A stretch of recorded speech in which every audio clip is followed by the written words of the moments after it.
dans la Côte d'Ivoire aujourd'hui, il y a beaucoup de religions. Oui. Donc une parole, tu peux me convaincre et convaincre aussi les frères qui sont à côté pour dire que dans le Coran, voilà ce qui est écrit depuis la, comment on appelle, la création. 43, 68 à 70. Tu me convaincre quoi?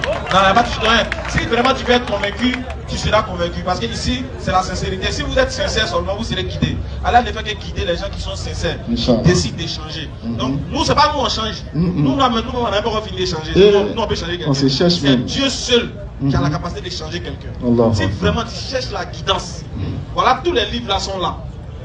Nous, on va passer au peigne fin chaque livre. Mais avant, voici le verset du Coran qui te dit que si tu es musulman net, tu vas au paradis. Tu vas au paradis.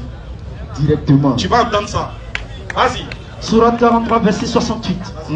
Oh mes serviteurs. Oh mes serviteurs. Vous ne devez avoir aucune crainte aujourd'hui. Vous ne devez avoir aucune crainte aujourd'hui. Allah s'adresse aux musulmans. Vous ne serez point affligés. Vous ne serez point affligés. Ceux qui croient en nos signes. Ceux qui croient en nos signes. Et sont musulmans. Et ils sont musulmans. Le mot est sorti, non? Ils sont musulmans.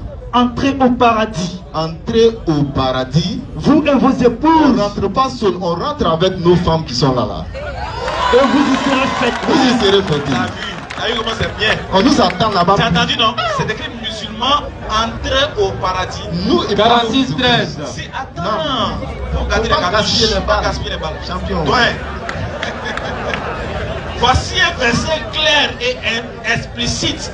Tu ne vas jamais trouver un tel verset dans un livre, c'est à part le Coran. À part le Coran. À part le Coran, il n'y a pas un livre au monde qui dit, par exemple, si tu es temps, entre au paradis. Ça n'existe jamais.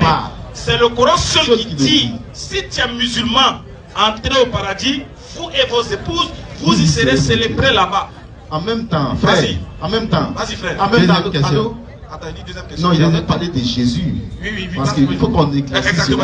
Voilà, tu avais parlé de Jésus, entre Mohamed et Jésus. En islam, comme tu n'étais pas là au début, nous avons dit, nous ne faisons aucune distinction entre les prophètes, nous les considérons la même chose. Jésus, si tu es musulman, tu ne peux pas être un bon musulman si tu ne crois pas à Jésus-Christ.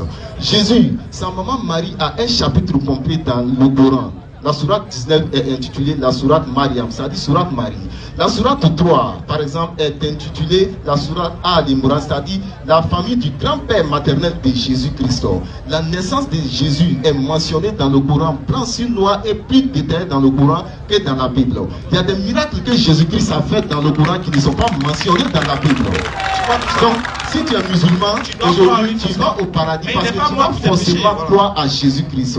Quand Jésus est venu, il n'a pas dit à quelqu'un de croire à sa mort pour être sauvé. Il a seulement dit, Jean chapitre 5, le verset 25, il dit en vérité, celui qui écoute ma parole et qui croit au Dieu qui m'a envoyé, la personne à la vie éternelle.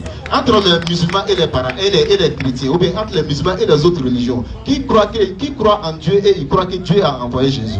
C'est nous en tout cas. Maintenant, Jésus dit, si nous on croit à sa parole, qu'il est venu annoncer, à savoir, il n'y a pas d'autre Dieu que l'éternel Dieu. Et moi, Jésus, je suis l'envoyé de Dieu. Si tu crois à ça, Jésus dit, tu vas au paradis. Quels sont ceux qui croient que l'éternel Dieu a envoyé Jésus pour venir sauver les enfants d'Israël? C'est les musulmans. C'est les musulmans. Donc, si tu es musulman ce soir, mon frère, tu as double récompense. Je dis, tu as la récompense de Jésus, et puis tu as la récompense de Mohammed. Et puis les péchés que tu as fait depuis que tu es né jusqu'à aujourd'hui, tes péchés là te seront pardonnés. Non seulement tes péchés te seront pardonnés, mais tes péchés, Allah va transformer tes péchés là encore en mérite encore pour te donner. Sourate 25, verset 70. Ça dépend de toi. Hein. Si tu veux aller au paradis, en tout cas, ça dépend de toi la nuit. Là, voilà.